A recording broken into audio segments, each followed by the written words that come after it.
Zdravo, banda! Danes razrešujemo skrivnost zaljubljenosti. Najprej teorija, nato praksa. Mojca, ti si psihologinja, zakaj se ljudje sploh zaljubimo?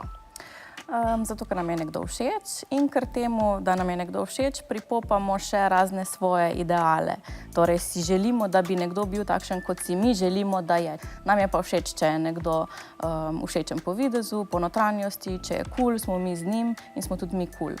Po bioloških teorijah pa je spet več različnih možnosti. Po eni strani se zaljubimo in nas ta zaljubljenost veže k temu, da se reproduciramo, da se fokusiramo samo na enega partnerja.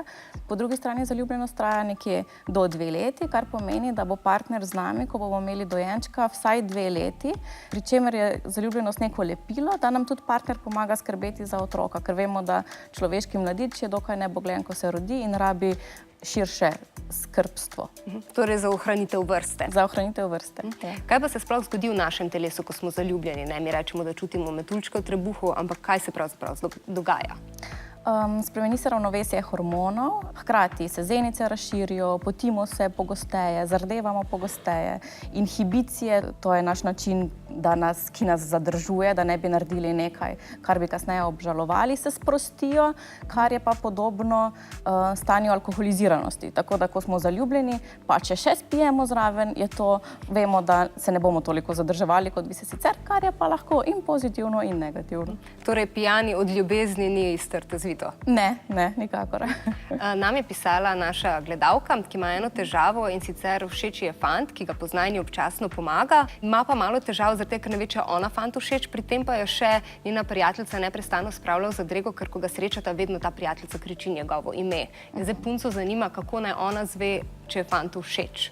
Lahko bi ga direktno vprašala oziroma lahko bi mu povedala. Ni nujno, da mu pove, če se mu odloči povedati tako v smislu, ti si mi všeč, a bi bila midva skupaj. Lahko mu pove za začetek med hecom, recimo, ne. Ej, ti si ful fajn, pa potem vidi, kako fant reagira, ne. S tem, da odvisno, koliko je ta punca stara, vemo, da punce prej reagiramo čustveno, fanti pa grejo potem v akcijo. Tako da, če je tudi ona njemu všeč, bo on mogoče pomislil, ja, lahko pa hodiva.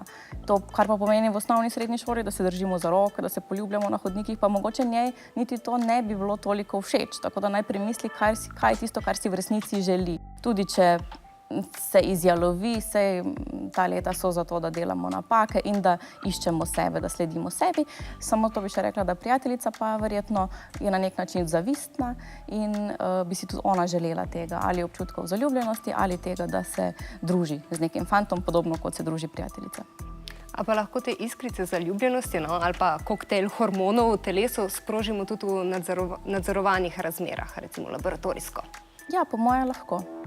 Tudi v Ameriki obstaja oksitocinski sprej, s katerim se lahko poškropimo, zato da smo bolj odprti, bolj sproščeni, da se bolj želimo povezovati z osebo. Ampak zakaj se ljudje sploh spogledujemo ali pa flirtamo? Kaj nam pomeni ta stik z očmi?